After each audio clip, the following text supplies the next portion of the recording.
Hello everyone, আশা করি আপনারা সবাই ভালো আছেন। তো কালীপূজার দিনে বাড়িতে কি করলাম, কোথায় ঘুরতে গেলাম, আর রাতের বেলা কি মজা করলাম, তো সব কিছুই টুকটাক করে শেয়ার করব। তো চলেন ভিডিওটি প্রথম থেকে শুরু করা যাক। তো এই রিলসগুলা আর আমি ছোট ছোট করে আপলোড করে দিয়েছি আগেরবার, কারণ ব্লগটা খুবই বড় হয়ে যাবে। তো হচ্ছে 14 বাতি ধরানোর দিন আমাদের বাড়িতে নিয়ম আছে 14 শাক খাওয়া, 14 বাতি ধরানো। আর 14 বাতি ধরানো মানেই হচ্ছে 14 পুরুষকে উদ্দেশ্য করে বাতি ধরানো।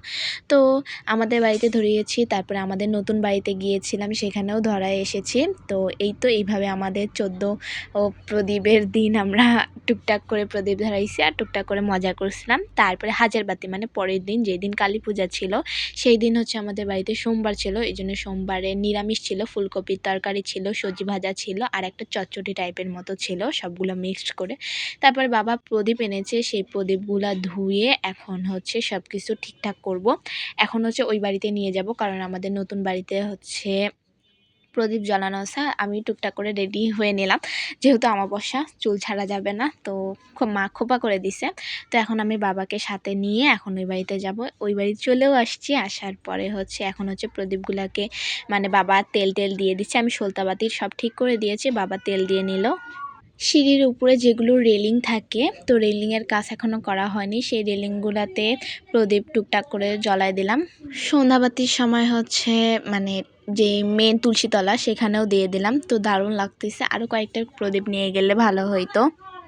বাবা এক এক করে ঘরের ভিতরেও হচ্ছে প্রদীপগুলো জ্বলায় দিচ্ছে। তারপর আমি হচ্ছে মায়ের ঘরে চলে গেলাম, ভাবলাম যে একটু টুকটাক ভিডিও করা যাক, আমি নিজের ভিডিও খুবই কম করি। তো তারপরে হচ্ছে এই তো রিস্কা নিয়ে এখন বাড়ি যাব, বাড়ি যায় হচ্ছে বোম ফটকা যেগুলো আছে সেগুলো ফাটাবো। সেগুলোর একমাত্র প্ল্যান ছিল না, তো প্রীতার হচ্ছে আগের বছরে হচ্ছে এই ঝিরিঝিরি বাতিগুলো ছিল, তো সেগুলোই কয়েকটা নিলাম আর মজা করলাম, তো জ্বলাইলাম। তারপরে ভাবলাম যে না, বোম কেনা যাক। তো এখন হচ্ছে দোকানে যাচ্ছি বোম কিনতে, আর যে বাজির দাম 1000 টাকার মতো মনে হয় যে ফটকা কিনছি। তো এই তো কিনে টিনে নিয়ে এখন হচ্ছে সেগুলো বাবা টাকা দিয়ে দিবে, এখন সেগুলো নিয়ে বাড়ি যাব, বাড়ি যেয়ে ফুটাবো। তো তারপরে হচ্ছে সন্ন্যাসী মন্দিরে চলে গেছিলাম, সেখানকার ঠাকুরটাও খুব সুন্দর হয়েছে, ছোট হিসাবে অনেক সুন্দর হয়েছে। তো তারপরে হচ্ছে দোকানে আসে ফাটাচ্ছিলাম। আমি ফার্স্ট টাইম হচ্ছে বোমে হচ্ছে আগুন টাগুন দিলাম, কারণ আমার এগুলো জিনিতে না খুব ভয় লাগে, আর খুব সাহস করে দিচ্ছিলাম। বাবা কয়েকটা ফুটাইছে, তারপর দোকানে খুব কাজ ছিল বলে বাবা চলে গেছিলো। তো এখানে কাকি বলতেছিল যে ফুল সরো, একটা ভালো করে ভিডিও করি। তো কাকি হচ্ছে ভিডিও করতেছিল, তো মেনলি কাকির হাতেই ফোনটা ছিল। তারপরে হচ্ছে এই বোমটা একদমই খারাপ ছিল, মানে উপরে যেভাবে মানে উঠে সেই রকম উঠেনি, জাস্ট হাফ ফুটছে। তো এইভাবে খুবই মজা করছে।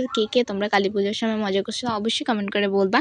আর নিজের বাড়িতে যেহেতু কালী পূজা হয় না, সেহেতু ভাবছি টুকটাক বাহির থেকে ঘুরে আসবো, মানে ফটকা টটকা পূজায়। আমাদের বাড়িতে নিয়ম নাই যে কালী পূজা করানো, সব পূজাই হয়, বাট কালী পূজা হয় না। আর এই ফটকাগুলা ফুটানোর সময় আমার প্রচুর ভয় লাগতেছিল, আর আমি বললামই ফার্স্টে খুব সাহস করে ফটকাগুলা ফুটাইছি। তো এইভাবে আমাদের কালী পূজার দিন মানে চলে যাচ্ছিল।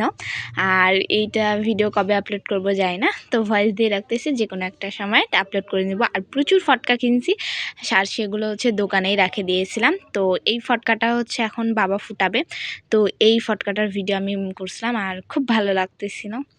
তো এইভাবে আমাদের কালী পূজা চলে যাচ্ছিল। তো এখানে রাজশ্রী বলতেছিল আমি বোম ফুটাই না বদ্দিদি, আমার হাতটা খুব গন্ধ হয়ে আছে। তো খুব ভালো লাগতেছে যে কালী পূজা। আর ভাইফোঁটা হবে কি হবে না জানি না, তো যদি হয় অবশ্যই ভিডিও শেয়ার করব ভাইফোঁটার। তো এইখানে হচ্ছে এখন আমরা হচ্ছে ঘুরতে যাব টুকটাক করে, আশেপাশে আমাদের যেগুলো মন্দির আছে সেই মন্দিরগুলো হচ্ছে দেখব কেমন ঠাকুর করলো না করলো। তো এই তো আমি, কাকিমণি, পৃথা ছিল, রাজশ্রী ছিল, অথই ছিল, মানে এরা কেউ যাবে না, আমার পৃথার আর কাকির যাওয়ার ছিল, অথই যাওয়ার প্ল্যান ছিল না। তারপরে অথই হচ্ছে চলে গেছিলো। তো এখন হচ্ছে শাহপাড়ার এই দিকের হচ্ছে ঠাকুরগুলা দেখব। তো এটা ছিল আমার একটা পীর বাড়ি, মানে কালী পূজা হয়, তো সেই পীর বাড়িতে চলে গেছিলাম। তো কয়েকটা মোমবাতিও ধরাইছি, আগের মোমবাতি ছিল, তো সেগুলো ধরায় টরায় এখন হচ্ছে আরেকটা জায়গায় যাব, মানে পূজা দেখতে। তো এইখানকার গেটটা মেনলি বন্ধ ছিল, এই জন্য ভিডিও করতে পারিনি, আর খুবই অন্ধকার ছিল। আর হচ্ছে আমরা যখনই ওইবারকাও যখন কালী পুজোর সময় ঘুরতে গেছিলাম না, তখনও হচ্ছে মানে কারেন্ট চলে গেছিলো, আর এইবার যখন বের হয়েছি তখনও চলে গেছে। কেন যে এরকম যে হয় যায় না, কিন্তু ঠাকুরগুলো ছোটোর মধ্যে খুবই সুন্দর হয়েছিল। তারপরে হচ্ছে 9টার মতো বাজে যাচ্ছিল, আর মা তো বাড়ি গেলে সেই গালাবে, তো এই জন্য হচ্ছে তাড়াতাড়ি করে হচ্ছে একটা ভ্যান নিয়ে, সাপাড়া থেকে ভ্যান নিয়ে এখন হচ্ছে বাড়ি যাব। তো এই তো, আর রাস্তায় প্রচুর ভিড় ছিল, আর ঢোল ঢাক এগুলো বাজতেছিল, আর এক একটা দোকান, তারপরে মন্দির সেইভাবে সাজানো হয়েছে। পরের পাটে দেখা হবে, বাই।